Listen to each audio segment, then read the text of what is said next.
Sorry, I'm a little bit behind. The BOJ has some officials tilting to a hike, sending the US dollar yen lower. US small business optimism improves. In August, NFIB.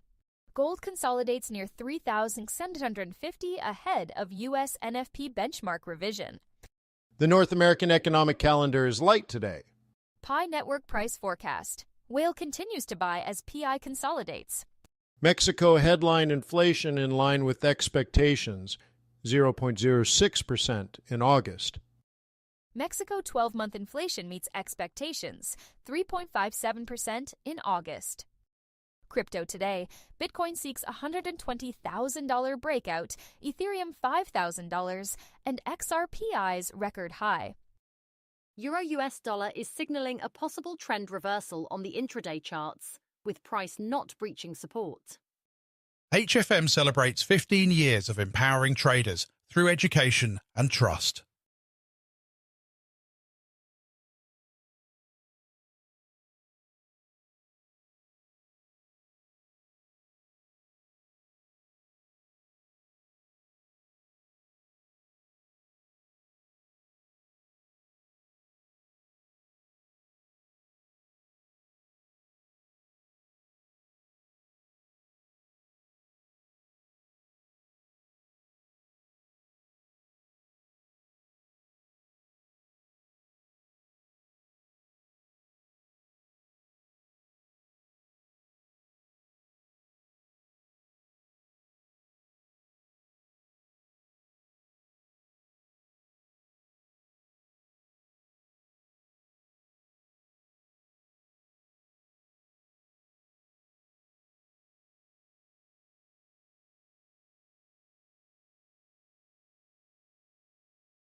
All right, sorry about that. Oh, what a day. You guys ready to go? Yeah, my speaker doesn't work. My internet is down, so I had to move to the other internet. That other internet is slow. You don't care about my problems, so let's just move on.com. If you're hot to go HOTTOGO, I'm hot to go HOTTOGO.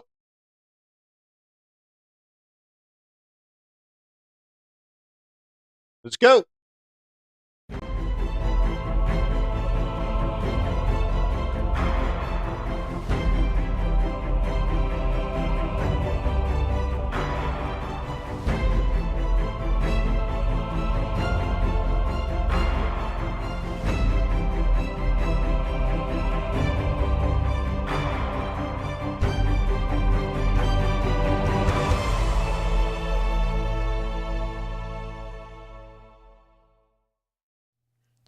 Welcome to Forex.Today, the YouTube community of more than 21,500 foreign exchange traders. We gather here today to conduct technical and fundamental analysis with the overriding goal of planning our trades in advance because trading is risky, not appropriate for everyone. Your past performance, good or bad, is not necessarily indicative of future results. Please stay small, stay humble, focus on the long term, and never risk money you cannot afford to lose. Today, we are going to do analysis through TRADARS and execution through Trader's Way. Doesn't that just make sense? TRADARS and Trader's Way with Trader Wayne. Oh, it's just so beautiful. Yeah. And we got news on the calendar today, but it's unusual news. But that's not for a couple more hours. So we have an opportunity to just kind of figure out where we are. Are you in your trades already? Let's say, do you have a bias yet for any of these things? Do you know what you're bullish on, bearish on, and neutral on? And can you prove it? Okay, some knuckleheads don't. They're like, I like to trade euro pound every day. All right, well, that doesn't make a lot of sense. And trading it now doesn't make a lot of sense, but whatever, you do you. Okay, but anyways, you can organize these based on quantitative analysis of macroeconomics or comparative analysis of macroeconomic data. You can do it by sentiment, I don't know, seasonality. Yeah, I like to start there. But I'm already in October. This is what we did last month. So forget about that. Like, you're only interested in gold now? Well, you're about 3.5, 4 weeks late, bro. But whatever. But you can see it's working. Yeah. So anyway, seasonality, and you can organize all these things. How do you feel about this? How do you feel about this? How do you feel about this? Okay. Yep. Cool. And then you should be able to go to your charts.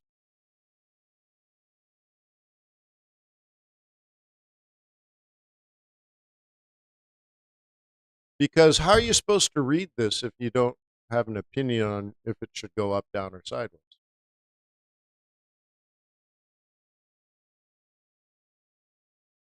Okay. Technicals only show you where you are on the map.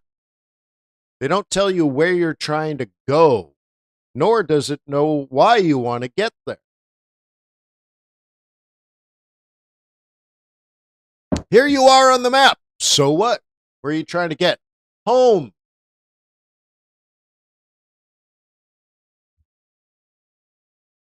Well, it doesn't know that. So anyways, whatever. So let's go to our charts, let's go to dollar pairs. I'm just going to do charts today. Not go through the kind of the normal sequence. It is what it is. Cool. Euro dollar. Okay. Are you a bull or a bear?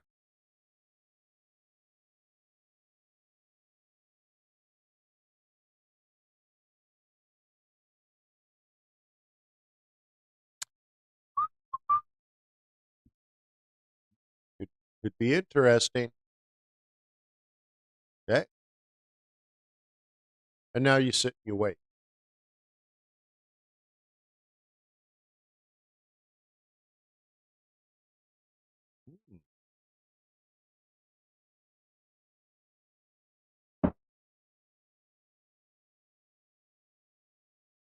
That may not be the most interesting thing to be trading right now, but it is what it is.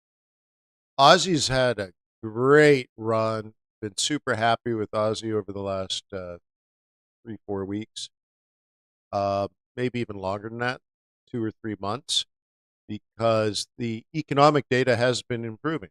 So every Sunday we download and read the economic reports. Yeah. And you're like, oh, improving, huh? Yeah, yeah. So you might have an opinion on that. You also might have an opinion on the US dollar. This opinion would come from whether the Fed's going to cut next week or not. That's pretty much where your opinion would come from. The other thing would be seasonality. I know what the US dollar does in October over the last 20 years, what it's done on average, over the last 10 years, what it's done on average, over the last 5 years, what it's done on average. And then I can average the average, which is a standard deviation, and I can tell you whether I think, based on what has happened over 2010 and 5 years, whether October is likely to see dollar weakness or dollar strength. And if we see something that is different in October from what is usual, then at least I can identify what's different this week, this year, versus all the other past. Past does not predict the future. That's not the goal. The goal is to know that the current market conditions are unusual and try to figure out why and make money on that. Or understand what is usual, and if you're in a trade and it is working and it is normal, you let the sucker run. Wayne, I made 30 pips today, but you made it in a sleazy way, selling crack to the kids. Well, that's the way it is. No, you made 30 pips on a 3,000 pip run. Good for you, bro. Sorry. 90s rap again. I'm sorry. Little Tupac. Too early for Tupac? No, I don't know about that.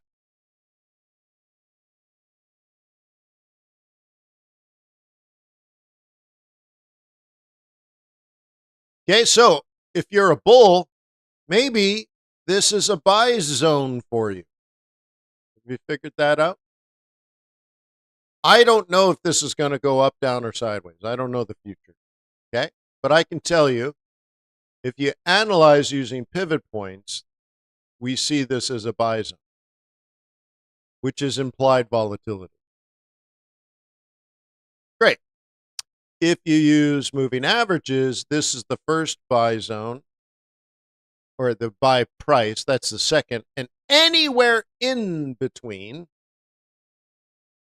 is buyable. So we're just at the first buy price.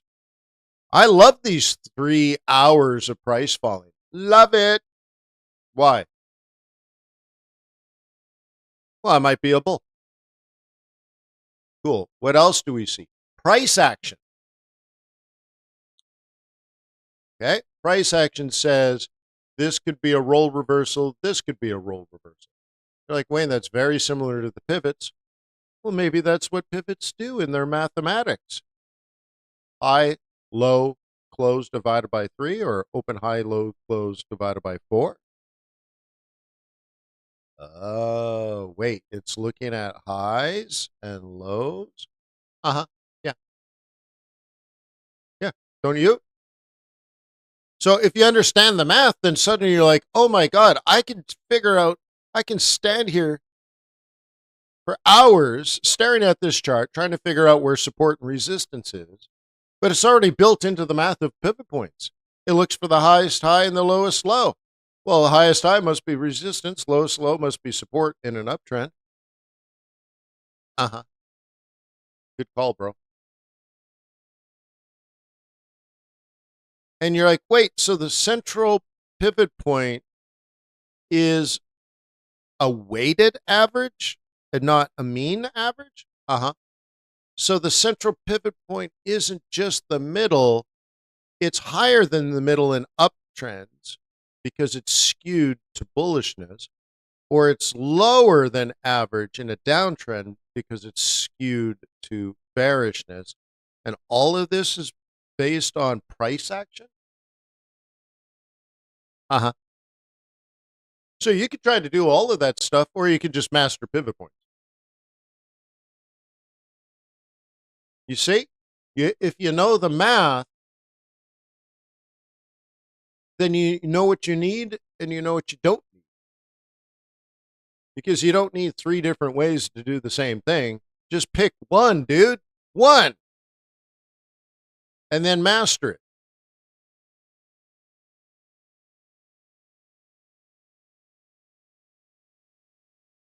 It's cool.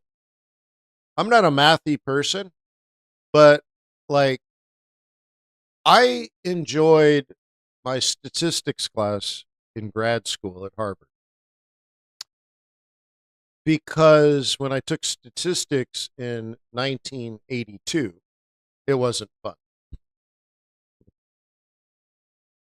But taking it in 2019, I'm like, oh my God, statistics is awesome. It's what we do in trading. And all of a sudden, I can see the matrix. Yes, I've been looking at the blonde in the red dress all this time. But suddenly I see the code. I see the matrix. And I'm like, I understand now the importance of what the moving averages are doing, what the pivot points are doing, what implied volatility is. And all of a sudden, I'm like, the linear regression. It's, oh my God, yeah, I see it. And I'm telling you, it's weird being old, beautiful, of course, but old in a college course in statistics, and you're the most excited one in the room. You're more excited about what you're learning than the professor. You're like, well, the professor makes $100,000 a year teaching statistics to a bunch of kids. Dude, this is worth millions what he's teaching, and he doesn't even know because he can't, right? What's interesting is we have the ability to make the connection to say, well, what we're doing here on the charts, this statistical analysis, it's right. You're only analyzing what is and what could be based on probabilities mathematically. And by mathematically, I mean statistically. It's all probabilities now. And you're like, oh, but if you don't have the fundamentals, then it still doesn't reference anything. Think of what Einstein was saying. It's all relative.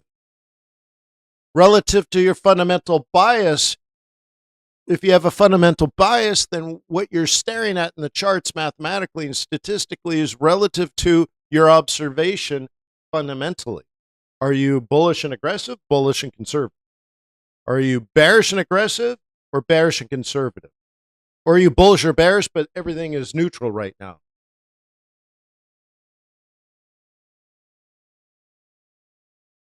Oh my goodness. Now it puts everything into perspective. Your perspective is the value creation, not your MACD, not which moving averages you use. Stop looking for the holy grail to do the work for you. Fall in love with doing the work.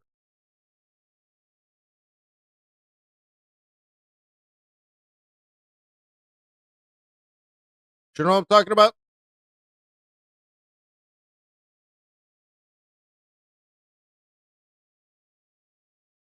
Yeah. Fall in love with the work. Fall in love with the process. This is what you're going to do the rest of your life. Let that sink in. Should you be good? Yeah. Should you enjoy? Yeah. Should you be passionate about it? Yeah. So they were doing work in front of my house not long ago where they had to, the city came in and cut a big hole in the ground and they dug down, down, down, down through the Georgia clay to get to a leaky pipe. So now this Georgia clay, and it's terracotta stuff. When you mix it with mud or with water, it it I don't know how to it doesn't turn to like sloshy around mud. It turns to glue. Like, it's it's really amazing stuff. I mean, you could literally pull it out of the ground wet, make a terracotta pot, let it dry in the sun, and it would be there. It would be usable. Like this stuff is clay, wet, red clay. Anyways, so it's miserable work. There's all these workers. They cut a hole. They dig down, dig down, dig down, dig down, and their boots are stuck, and they're literally 8 feet down. Right? Their heads are 2 feet below the street. They're way down there, and it's miserable. It's like World War I trench kind of stuff, right? Digging, digging, digging, digging. Muddy, muddy, slippery, messy, just awful.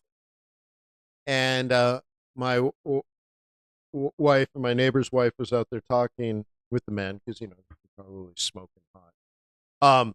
And anyways, they're like, oh, it's too bad it's so wet and so miserable down there. You know what? The guy stopped digging. He put his shovel down and he's like, you know what? This is my job. I do it for a living. He's like, I don't mind this at all. This is kind of fun. I'm trying to dig down to this 40-year-old pipe, find the leak, and fix it. And it's nearly impossible. And it's miserable. But I'm the guy that's going to do it. I'm going to fix this. I'm like, damn, boy. My wife was telling me the story. I'm like, really? Dude, somebody needs to hire this guy away from the city. He should go work for a hedge fund. He's like, the work makes me a city worker. If I wasn't doing this work, I wouldn't be a city worker. He likes fixing broken pipes. Do you like trading Forex? Do you like doing the fundamentals? Well, either you should like it and have the resources, or you should hire me to do it for you because I like it. I do it all the time, even when I'm not doing this stuff. I'm doing this stuff. My wife asked me this morning. No, she asked me last night. She's like, "Are you going to work at 2 a.m.?" I'm like, "What do you mean?" She's like, "You worked 2 a.m. yesterday." I'm like, "Really? That was yesterday?" She's like, "Yeah, that was yesterday. You came to bed at 2 a.m. and then you got up at 6." I'm like, "I did?" Yeah. I'm like, "I don't know."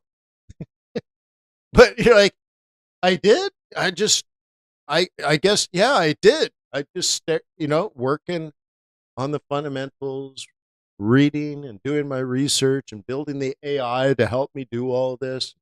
Like, I love it." So I'm just saying, I think this is a needed component to trading, isn't it? It's not just a ridiculous, sickening work ethic. I mean, that's helpful, right? Obsession. But how about enjoying it?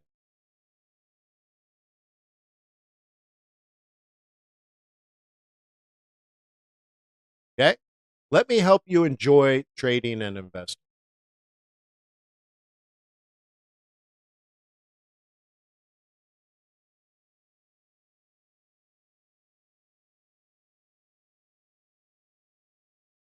Okay? Those are some pretty nice little prices to be watching in our up, up, up, up, down, down, up, up, up, up, down, down, up, up, up, up, down, down, up, up, up, up. We have a down and maybe another down coming. And then what? You see? It's a whole different perspective, right? It's a whole new world. It's a fantastic point of view. Way up here, it's crystal clear. Yeah. All right. So you get a up, up, up, up, down, down. Buy. Up, up, up, up, down, down. Buy. Up, up, up, up, down. Can there be another down and yet another down? Yeah, for sure. What does that matter if you're a bull? You're waiting for more down. I love it. Give me some more red candles, suckers. It's actually not bears. This is my theory. This is not bears selling, it's bulls selling. And so where are the bulls going to buy it back? Somewhere between these two lines. And maybe lined up time-wise with that. That's one. This is the way I read it.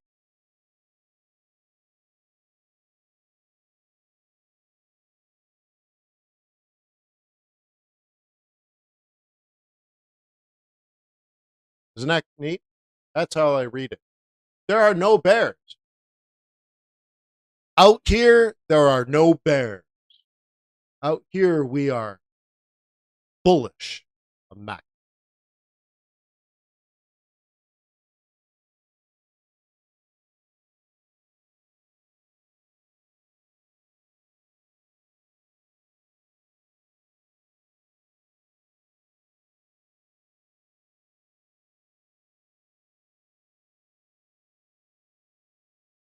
Cool. That's just Aussie dollar. Yeah.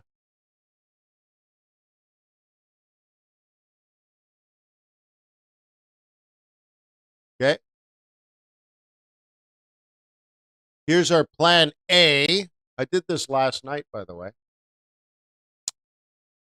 At 4 o'clock yesterday afternoon, we had this as a plan A and a plan B for buying.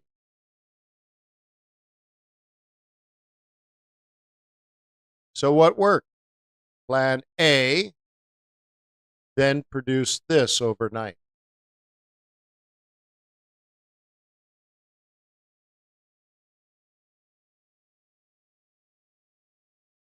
All right, there you go.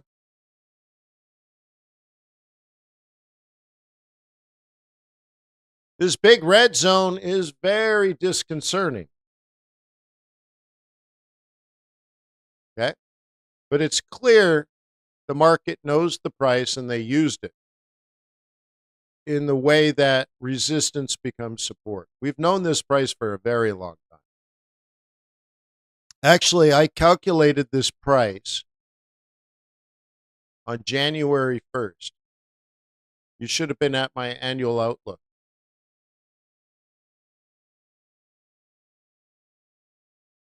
Yeah. Do you know that? So if you're a newer trader, I think I know everybody here, but maybe somebody watches the recording and they're new to trading. And they've been told by gurus and stuff that you can't predict the future and stuff. You're like, yeah, you can't predict the future. But we did mathematically calculate that price on the first day of January. And it was relevant there in September. It was relevant there in August. It was relevant there in August. It was relevant here in August. was pretty relevant there in July. We blew through it in June. I have to change time frames now to get more data. And so looking at the whole entire year, that calculation we did in January doesn't predict the future, but we said this was going to be an important number. Okay?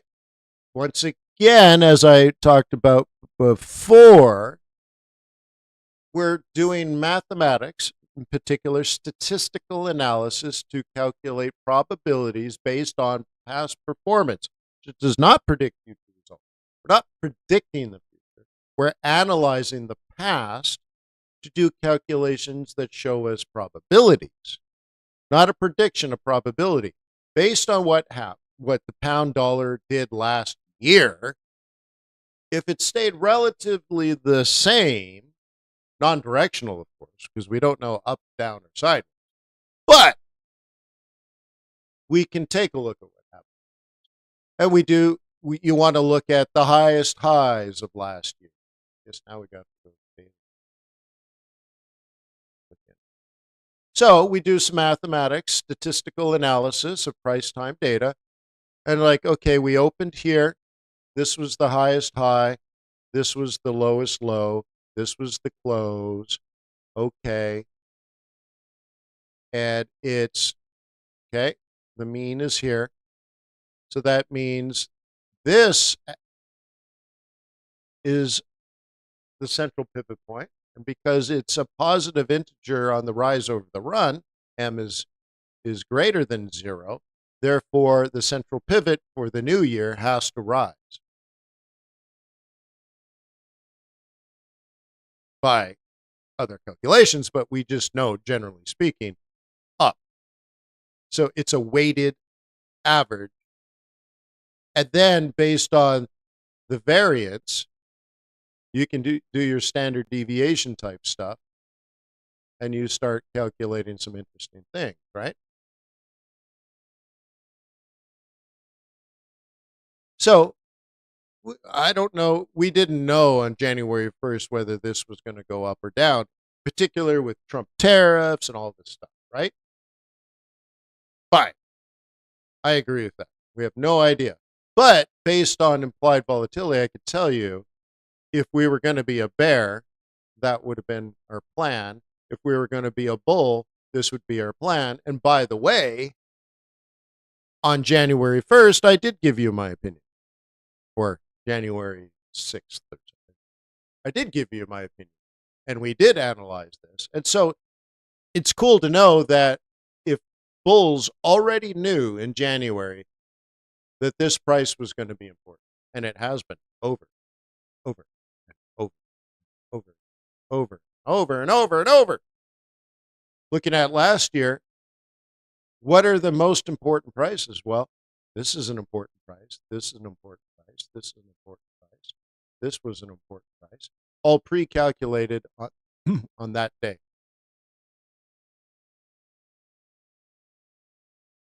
So So look, it doesn't predict the future, but it shows you some probabilities so you can make decisions. And check this out. It used that price, at least this particular time, as support. We haven't been able to break through at all this year. So now we have to ask ourselves, all right, once again, we are testing what we know to be resistance. And we've tried in the past to break, but it failed. Is July a big trending month or a low trending month? Is July a dollar strength month or a dollar weakness month? Now, if you said to me, well, Wayne, how would you know that? Oh, I have the data. The question is, how can you trade consistently if you don't know if pound dollar usually goes up or down in July? You don't know? And you're in a resistance zone and you don't know? That's your problem. It's not that you're not a good trader, and you might be kick butt at technical analysis. But if you don't know it's probably going to fall, then you don't know if it's probably going to continue and break through something that it probably shouldn't be breaking through. You have to understand, red is bad. We shouldn't be going any higher. You could have gotten out of this at the end of June and gone on vacation and missed nothing but the drop. Okay, you're like, well, Wayne, I missed this rally. All right. But we didn't know that was probably going to happen. What we do know is July is probably down. And this is a place you should probably take profit. And then just let it do its thing. And guess what? It fell. That's probably because now I'm mixing another data point in. This is technical analysis, or more particularly statistical analysis. The down is statistical analysis of the season, of the time frame. So we have statistical analysis of price, statistical analysis of time, and when you combine them, you know what this screams? Take your money, go on vacation, spend some time with your family.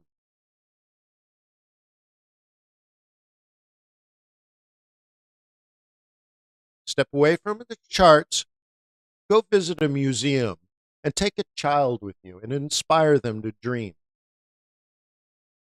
But you're wasting your time on the chart. Okay, cool. So now let's go to now.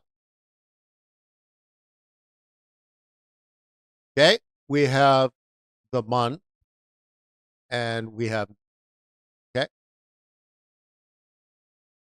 What does this say? Well, it's possible we go up here. That's why I drew this, I don't know, a week ago.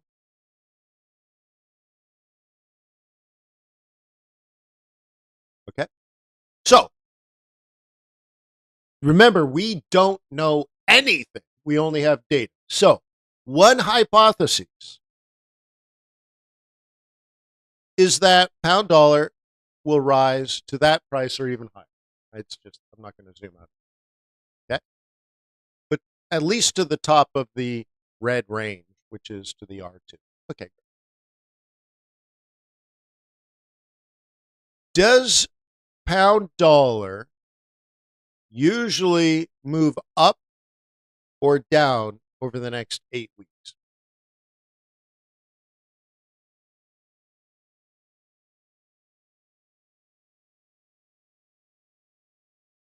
Okay. Should you know that? Yeah, I think to make this decision, you have to know that. So this period is a down period. This period is a down to sideways. Okay? The closer we get to the middle of September, which is next week, somewhere between the middle of September and that window, so, right, in the middle of October. So we can kind of move that window a little bit and say somewhere, because we're trying to be in not after it's happened, but before it's happened. So you shift the window, you say, okay, I want to trade as if my hypothesis comes true, and between the middle of September and the middle of October, pound dollar will be rising. It's not rising now, and we're stuck on resistance. Okay, great. So what does it usually do? And you say, well, it usually goes up. So therefore, somewhere between September 1st, which we know is a heavy month, has high probability of opening cold, but by the end of the month will be hot, then we should be ready, willing, and able to be strong enough that if September opens like a lion but goes out like a lamb, then we need to be able to be ready to recognize the shift. So therefore, you need to know support, which I've already done, You need to know resistance, which I've already done. Okay. And then this is our all-time high right now. And when we tested that, we probably were not going to continue. Once again, that's seasonality. So the probability of up is diminished. Now we're moving into a period, and just go to TRADARS, look it up. Maybe I'm making a mistake here. Maybe this isn't it. I'm just going from brain. You can just look it up whenever you want and find out, are we in a period in which the next 2 or 3 weeks, the probability is up?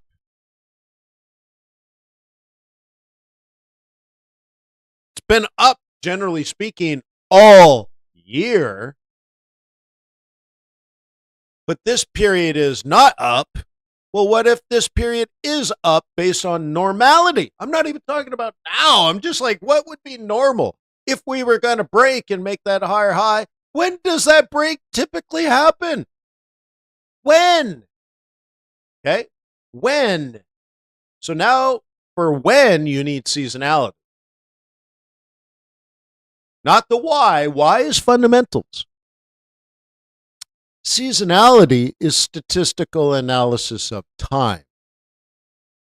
So now, once again, we're combining statistical analysis of time and of price.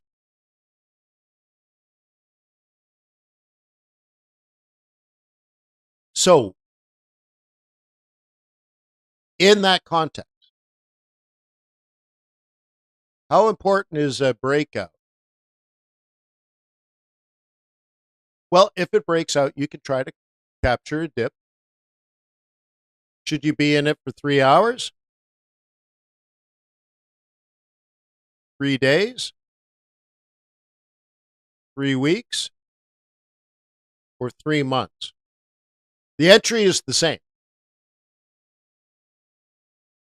And after, if you choose at least 3 days, let's say you're in it for at least 3 days, and 3 days later, we're halfway up.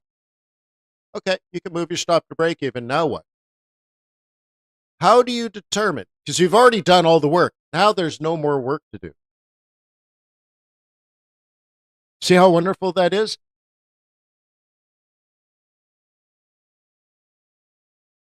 So if you analyze this as a measure of probability, and it says, well, now that we've broken through resistance and we've tested this price line 10 times already this year, and now seasonally we have a rally on our hands. Fundamentally, we have a rally on our hands, at least based on the dollar. What's the probability this thing comes up and then collapses with the dollar's strength? And you're like, but it would be incredibly unusual for it to happen, although it could happen. So Jeremy Silver says, he says 3 weeks. You know what? I have the data that suggests you're wrong. So what you feel, you're like, dude, 3 weeks feels like a long time. That's irrelevant. It's totally irrelevant. You're probably right. Maybe you've never held a trade for 3 weeks. Hold a trade for a year, and all of a sudden you're like, 3 months is nothing. Right? So you're like, maybe it's somewhere between 3 weeks and 3 months.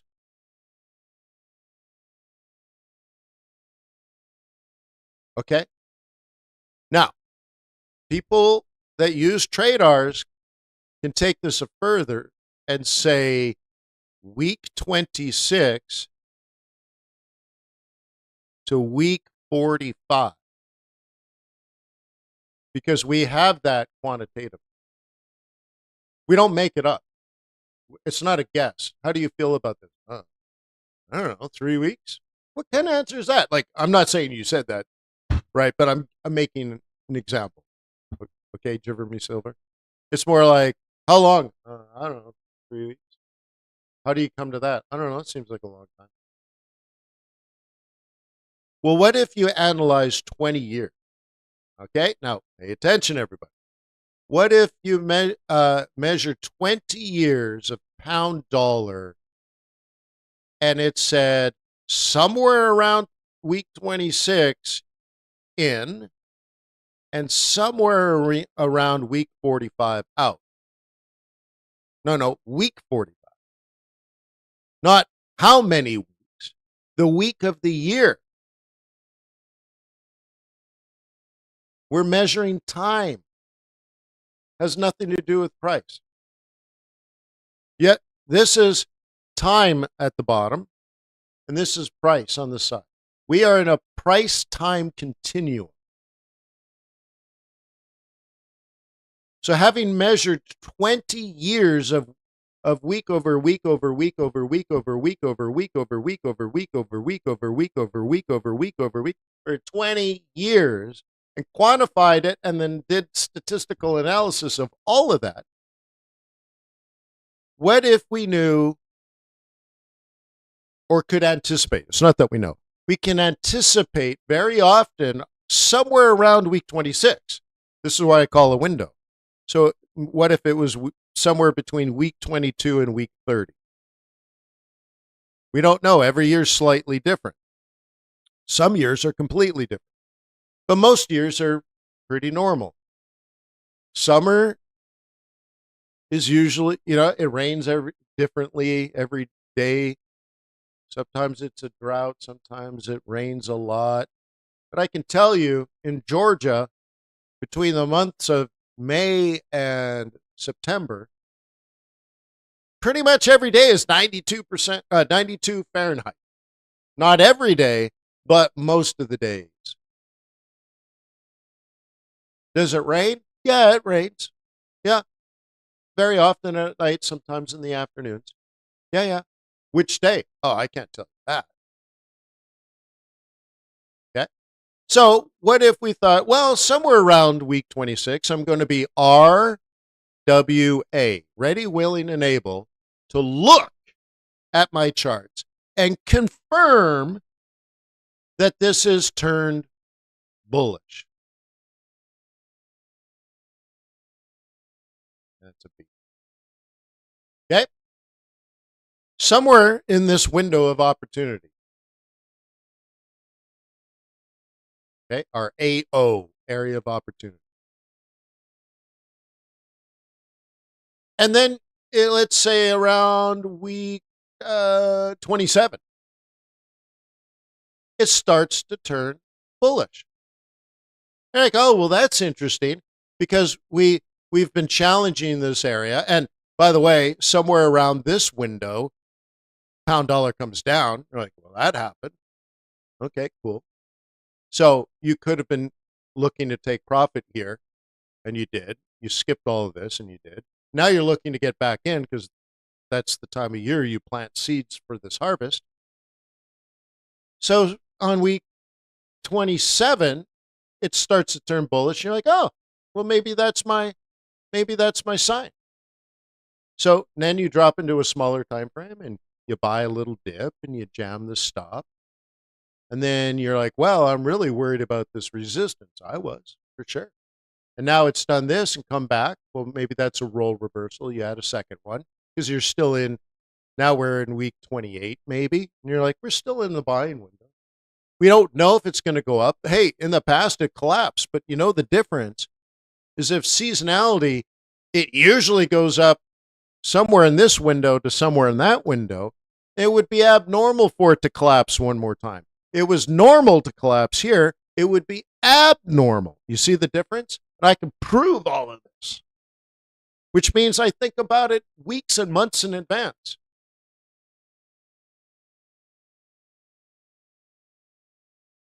Cool. So it could fall. It has fallen in the past. But what if it's improbable? So now you're saying, okay, well, now we're approaching week 30. Should I stay in for 2 days? Are we only going to go to here? Or are we going to go higher? Like, well, my window now could be somewhere between week 40 and the end of the year, which would be week 50, right? So somewhere in there is American Thanksgiving. Somewhere in there is the 12/12 number that I pay attention to. Somewhere in there is the Fed December meeting. So somewhere between Thanksgiving, non-farm payrolls December, FOMC December, there's probably going to be a peak. Now, maybe it's all that, noise, or maybe all of this is normal because of like profit taking at the end of the year. Would that make sense? Some people are going to take profit on their good trades. Or maybe they take profit on their bad trades, take the loss this year, hold the good trades till January 1st, take profit then, and defer their tax bill for 18 months. Do people do this kind of stuff? Yes!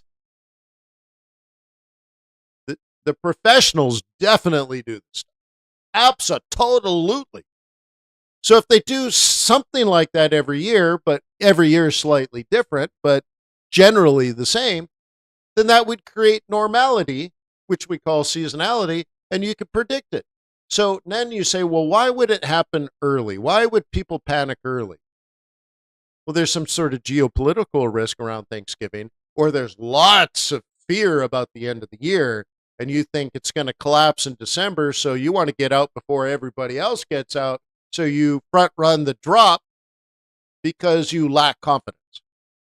But are you lacking confidence because you're fearful, and you're fearful because you don't have any knowledge? Remember, veritas is the truth through knowledge. You know the probability of the future based on rationality. You have data. And so what does the data suggest? That this whole thing's going to collapse over Thanksgiving? And you're like, well, no, I don't think so. So maybe it's more like week 44. And now you can start adjusting. And now you know, hey man, it might be the second week of September. And you buy the pound dollar. And you think you should hold it till 12/12, which would be, that's December 12th. I've been teaching that for 100 years. Or that's based on time. Or you base it on price. And you say, well, I don't know the future. But probabilities of price and time. What you're trying to do, like your chart, price and time, analytically manage your portfolio based on a confluence of price and time probability. If we get to here, if you knew nothing about time and only price, so all you know is technical analysis, that's it, then that price there carries a lot of weight. Oh my gosh, if you get there and then you get a bearish engulfing candle, yeah, you should, when you get here, maybe jam your stop, right? Jam your stop right here. So if you get that bearish engulfing candle, you're out at the highest low, not the lowest low. You're out of the bullishness at the highest low. Brilliant. Okay? Because based on price, you expect this. Cool.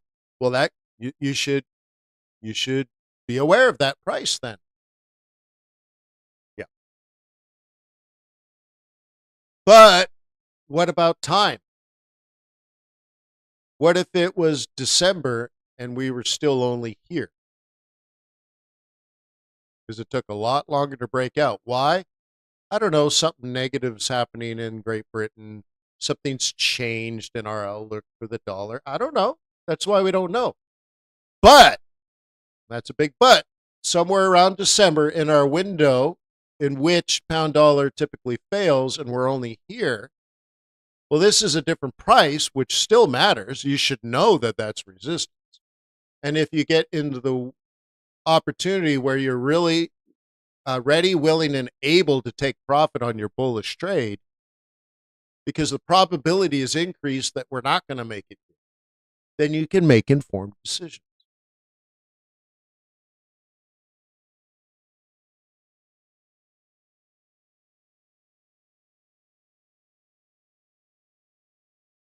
Oh.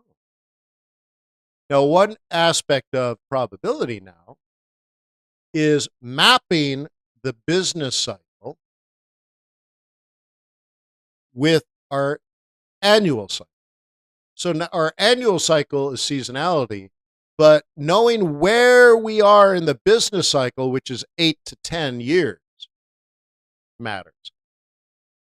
Does anybody here know how to analyze where we are in the business cycle to understand where we are in a season? So imagine a seasonality. It looks like S. We'll just go with this. Like, oops. Let's say this is a normal year. This is a normal year. This is a normal year. This is a normal year. This is a normal year. Okay, and what I mean is the down and the up of, let's say, the stock market is relatively consistent. But does it lean down or does it lean up? Is it more likely to be down? Is it more likely to be sideways? Is it more likely to be up? Well, that's definitely stuff that I use in my analysis.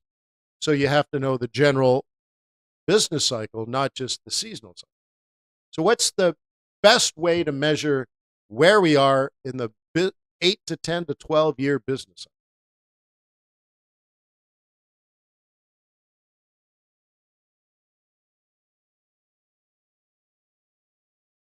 Have I gone too esoteric? Is this too much?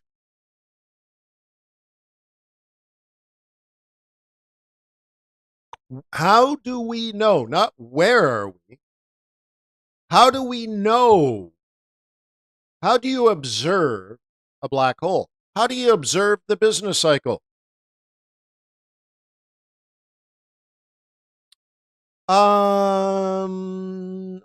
Richard, I no, sort of. That might be part of it, but in of itself, no, because it is choppier data, but sort of. Jeremy Silver says, yeah. Okay, it's good. Hey, man, you know, yeah. By the way, I applied to become a Harvard professor for summer school, created a whole course. It's beautiful, beautiful course. You guys love this course. And I proposed it to them, and they basically said, we don't want to do economics at summer school. I'm like, what the fudge? So they rejected. I got rejected, but I knew it was going to be rejected. I thought there was maybe a 5% chance they'd say yes. But they offered like no feedback. I'm like, I didn't learn jack. But that's pretty normal for an institution, right? Have you ever tried to like talk to Google and find out why your search results come in third place and not first, or not at all? Good luck. Anyways, I applied, and I said, you know what? If summer school doesn't want economics, then screw summer school. Although that's really what I want to do, so I'll have to figure that out. But I'm like, you know what? I want to be a regular semester professor. Like, there's only 2 classes a week. It's not going to interfere with traders.com or my board work. It's not going to interfere with my trading. Like, dude, I can do this. I can do this, right? So I recreated the course into a 15-week course. And not only, so we're using the Mancu textbook, and he's a Harvard guy. So the Manu textbook, my version of macroeconomics, filtering the analysis using financial markets, aka trading, every week having discussions using Harvard case studies on macroeconomics. So this would be now like going to Harvard Business School. And on top of that, having weekly conversations about the most recent economic data releases, like CPI just came out. Let's talk about it for 10 minutes. And putting all of that into a 15-week course with 2 papers, 12 case studies, and a class project at the end. Instead of final exam, you actually do some macroeconomics. Dude, what do you think? Do I have a chance? So the final exam is I ask you to find a problem in the economy, in the society or whatever, and you make a change in an economic policy, outline the strengths and weaknesses and the impact and the externalities of that on society economically, and then write the 10-page paper, and then give me a 5-minute video presentation. That's the final exam.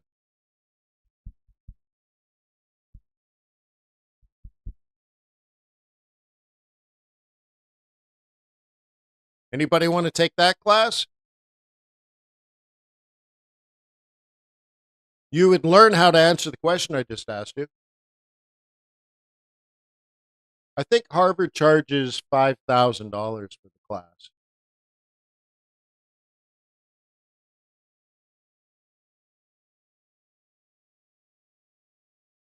But anyways, I've already created the class. So,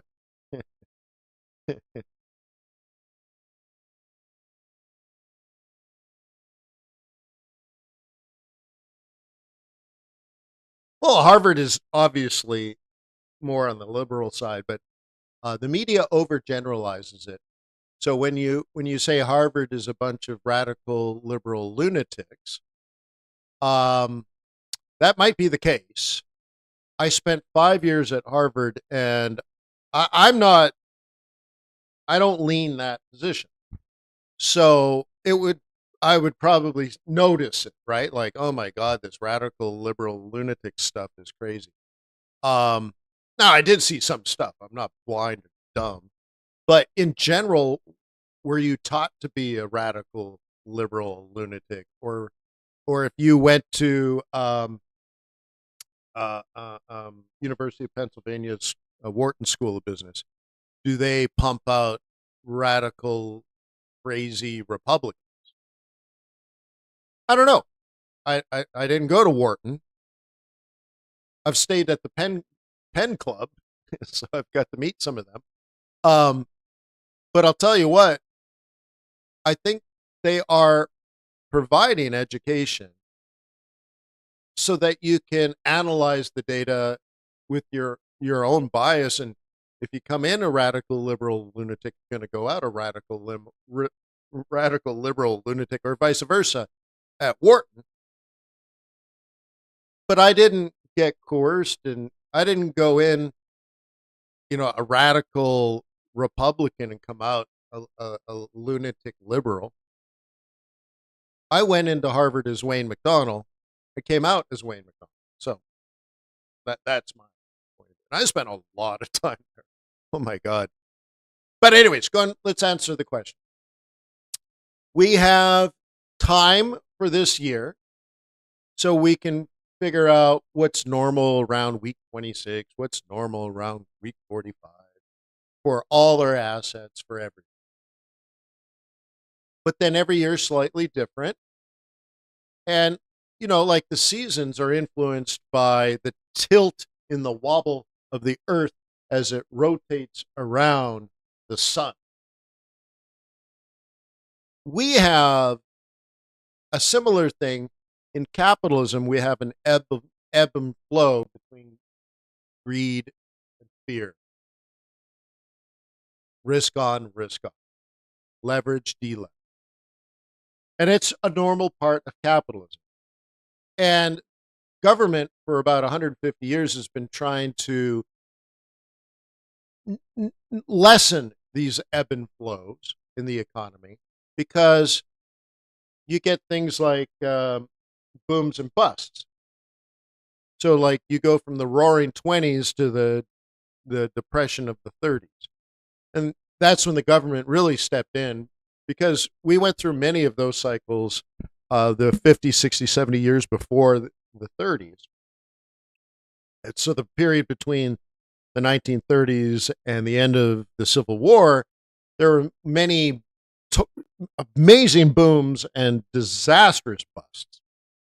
Meaning, like, every bank in the United States went out of business, because there was a run on every bank. So suddenly we need a central bank.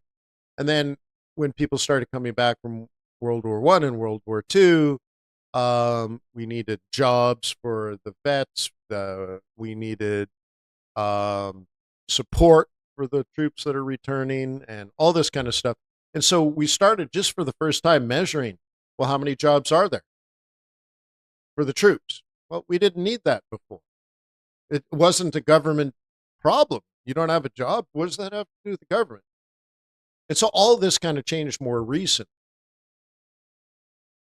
And so our data got better and better and better and better. And now we're in this situation of we have a central government and we have a central bank that does care about these things. And they are trying to lessen the boom and bust. But it's still there. So on average, the United States, I guess I have to go blue on this one, and I'll make it a little thicker, but let me draw a line. On average, rises 2.2% a year. And that's a measure of GDP. But it's not necessarily the GDP that matters. It's the measure. Then when you know what's normal, you know if your economy is unusually hot or unusually cold. Unusually hot, unusually cold. Then you can anticipate that in the unusual bullish period, the central bank wants to cool the economy down because they don't want it to go up and up and up and everyone's rich and then the next day everybody's poor. So they're trying to lessen the peaks and the valleys, smooth it out so that you get the potential GDP, which is perfectly smooth. Now, that's not likely, but we want to manage this economy. So when you get above this, when GDP growth gets above its potential, okay, it's expansion, yes, but too fast. This is where CPI comes from. So in this period, the Fed starts raising interest rates. And then at some point, the interest rates get so high that the economy starts to cool again. And you're in this period. We're still doing all right. You might have 2.5% GDP and 2.2 is normal. But it is so you're absolutely okay, but relatively cooling off. Then you get to this other point in time here in which you drop below potential GDP. And that's where the Fed gets concerned again. And then somewhere around here, they want to cut interest rates to smooth out, right? And there's lots of clever things to call these gaps and lots of clever little measurements. But this is where the business cycle comes. The Fed raises interest rates until the economy slows. So rates up, rates flat. Okay? Percentage rates flat. Rates, the Fed is cutting interest rates. Here, they're holding. Oops, that's sideways. They're holding. Here, okay. Are they raising? No. Here they start raising. There's a valley and a peak to all of this. And one cycle from the Fed cutting to the Fed not cutting to the Fed not raising to the Fed raising to the Fed not raising, and then rinse and repeat is one business cycle. And that triptych technically is, or typically is 10 years. So to know where you are in the cycle helps you decide the skew or the tilt to your normal season, which your normal season might look something like that. We have all the data, so whatever, I'm just making this one up. But if you repeat this over and over and over, but tilt it depending whether you're in this period or you're in this period or in the sideways periods, all of a sudden you have another level of intelligence that most people don't.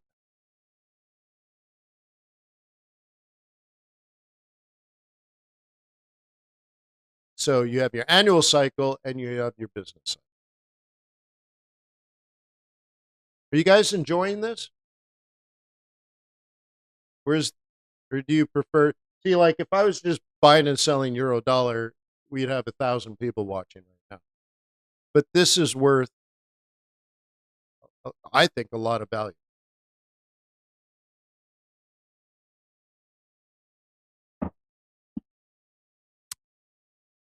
Now, print spend says, hey, so we're at the top of the cycle. Okay, what makes you say that?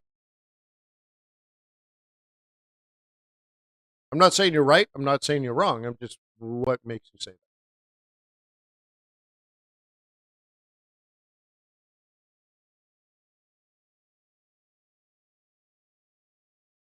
that? What is GDP in the United States? I mean, dude, fill out the chart. If I gave you a table, just tell me. Let's start. Potential GDP is 2.2. We're at 3.3. So are we in a down cycle? No. We're at 3.3% GDP, like, dude. But it's slowing down. That's high. But we are watching subcomponents of all of this. And we know wages are high, but they're sticky. Because people, to get wages down, somebody has to lose their job and then be rehired by another employer at a lower salary. Well, it takes a long time for humans to do that. Right? All right. So what is happening is the Fed, if they cut in September, which is next week, they're going to cut, but not because of something like this, but it's higher than normal. So if you did some other analysis and said, well, when things are, like when inflation is at 2%, so you model this out, go back 50 years, right? And you're like, what's the average inflation level? And then you can measure the standard deviation of this, and like when it's unusually high, is it 3? And if it's unusually low, it's 1. And then this is the mean, and then you can look at all the different variations, and you can get right into this. But let's just say you look back 50 years. What's the average inflation rate in the United States? Let's say it's 2%. When at 2%, what's the average deviation between the Fed funds rate and inflation? So now let's say you analyze all this and you're like, well, when CPI is 2, going back 50 years, okay, Fed funds rate is typically 1% deviated from the 2, which is a fancy way of saying Fed funds rate is typically 3% when CPI is 2.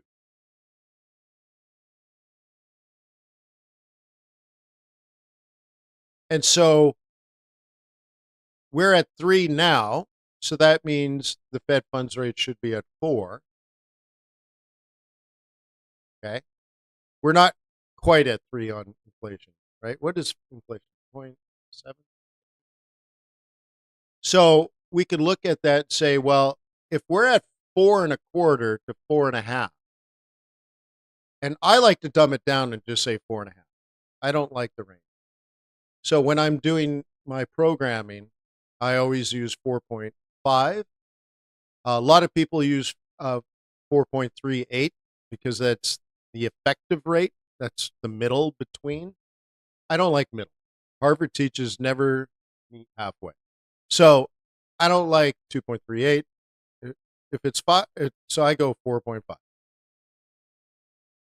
Right. Richard's right. They're trying to find the neutral rate. I'm telling you and teaching you right now how to find the neutral rate. So you say, well, normal is 1% difference. So if our current CPI is we'll say 2.75. Let's just kind of, okay. Then the Fed funds rate should be at 3.75. And currently we're at 4.5. So how many cuts over the next 6 to 12 months would be appropriate?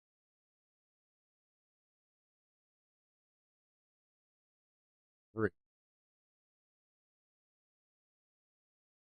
And it would just get us back to normal.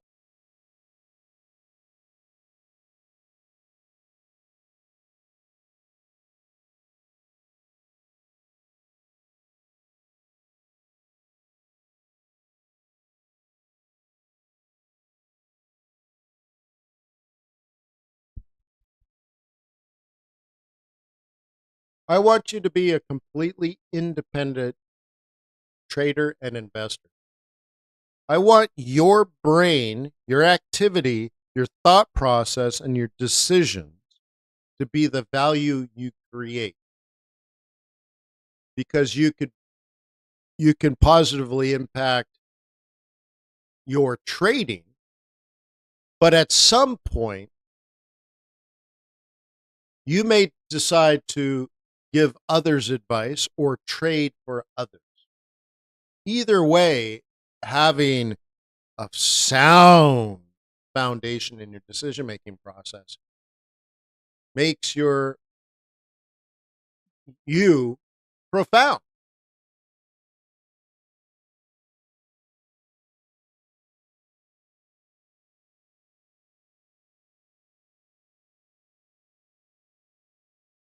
Okay? People are going to rely on you. You're a hero. I want you to know that. But you have to act like a hero. You have to do the work. You have to love to do the work. You have to be passionate about it, relentless, and obsessed. But if you're not, you should hire someone to work for you that is. Let me work for you. Join TRADARS.com. Which reminds me, we have a meeting today at noon at Investor Boot Camp. And so one of the things we just talked about, let's see if it's still there.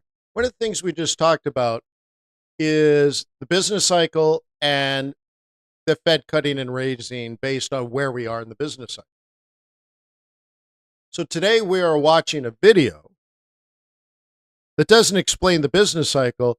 It explains how the Fed does this, the mechanics of being a central banker, literally how they do it. So they're not thinking per se like, where are we in the business cycle?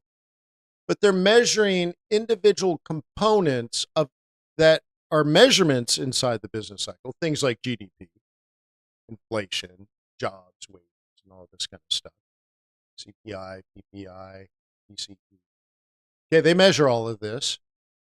And they have a dual mandate to deal with inflation and employment, which is a fancy pants way of saying the business cycle. But they don't necessarily see the business cycle. They have all these things that say there's a tail, there's a trunk, there's big ears, there's big flat feet, but nothing says elephant. Nobody said, look for the elephant. So they're looking at all these components, and then they decide based on wages, or let's say jobs and inflation, they need to raise or lower or keep the interest rate neutral. Our interest rate is not neutral, so they have to make a decision. So now you know what it means. Like, you don't care what the interest rate is. You want to make money. So I've explained a million times over how to do it. Great. Now we have to take a look at it from a different point of view, the same data. What's the impact of PCE and NFP? What does it actually mean? And how does the Fed, as an example, manage their activities to influence what ultimately becomes the business cycle? And there's two things that you should know about this. One of them is it's mechanical in the way that they can just make it happen. But more and more and more over the years, it's become more behavior. They influence you to do things, and it's less and less the Fed doing. And we've got to a point now, based on our recent past, both fiscally and monetarily, what they do now is different from what I'm going to teach you today. And what they do now is heavily behavioral finance. It's heavily based on influencing behavior and not actually doing it themselves. But before I can teach you that, you have to know what central banks typically do or have been doing, or what most central banks still do. So therefore, I can explain how we got here and then teach you what they do now, which is different than a few years ago.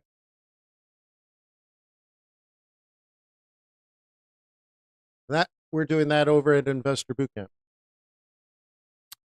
So let me get you the link. We're doing that in like 2 hours.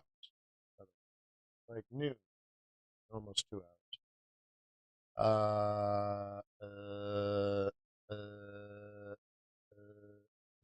It's Investor Bootcamp. Watch party. So we're going to watch it together live. And we are, last week we just did, we're here, central banking. We did money creation through fractional reserve banking. So I had to teach you how to manage the balance sheet of a commercial bank. So now we're going to go in and do central bank. Then we're going to do Fed history. So we're right here. And the other presentations have been recorded and the videos are up there. So if you want to check that out, we're doing that today. The website says Wednesday, so it says tomorrow. But we voted last week to do these Tuesdays and Thursdays. And I just haven't had time to update the site, but it's in the recording. If you were there live, you know. So is anybody going to be there with me, or am I going to watch this sucker by myself?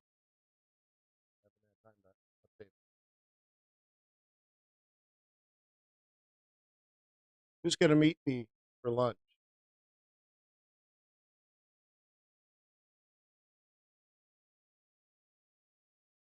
Don't leave me hanging. If you're not going to be there, I don't need to watch it again because I already know it. I, I did it.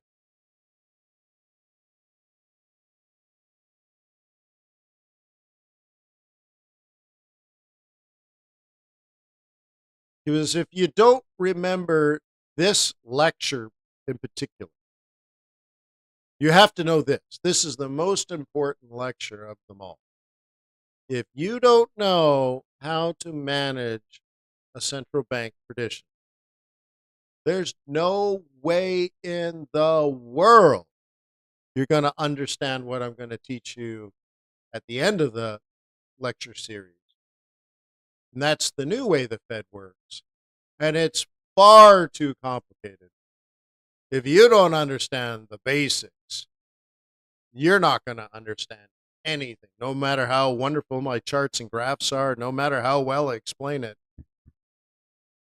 We would be speaking different languages. So you need to know this inside and out. You should be able to teach your grandma how central banking works. And then once you got a solid grasp of it, I'll teach you why it doesn't work anymore and what's changed.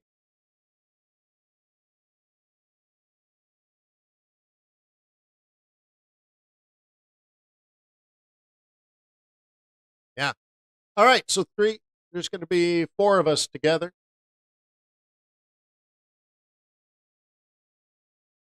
4. Yeah. Well, maybe that's the 4 out of 100 traders that are going to be successful, huh? I thought there'd at least be 5. But that math makes sense, doesn't it? 5% of retail traders are successful. Okay, that makes sense.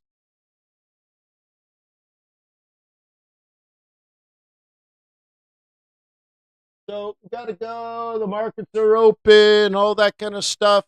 What a wonderful day.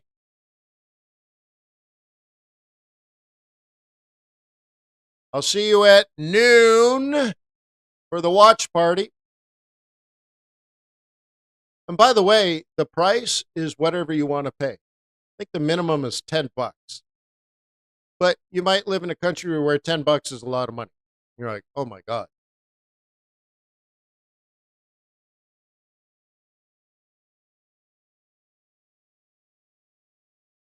Yeah.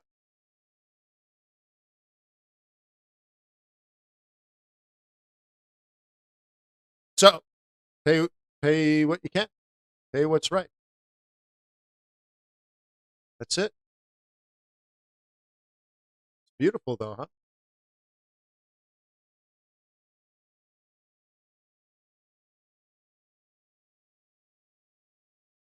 Pay what you want, bro. We're on 3.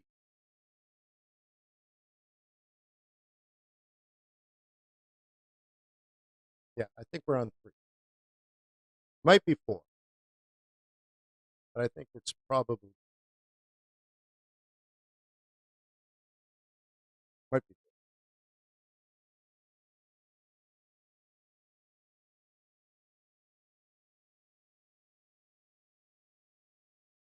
4. All right, cool. Hey, you're beautiful, babe, but I gotta jump. So I use TRADARS.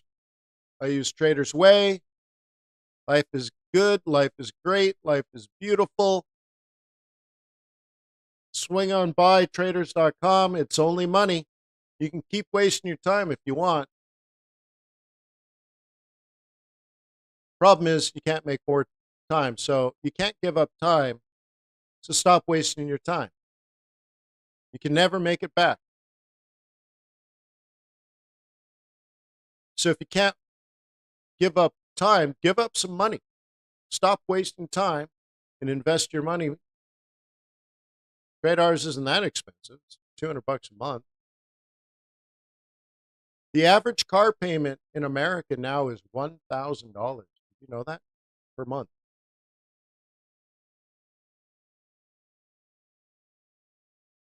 You don't need $1,000 a month car.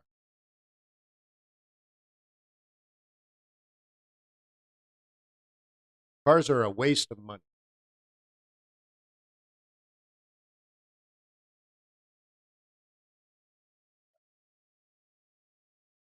So peace on earth. May the pips be with you. May your profits be above average. Yeah, get rid of your car, get rid of your or fancy car, get rid of your TV, get rid of your boat, get rid of them. Put it all in your trading account. Huh? Your boat doesn't compound. Well, the expenses compound, I suppose, huh? Yeah. But if you get a nice boat, let's be friends. Peace on earth, may the pips be with you, may your profits be above that.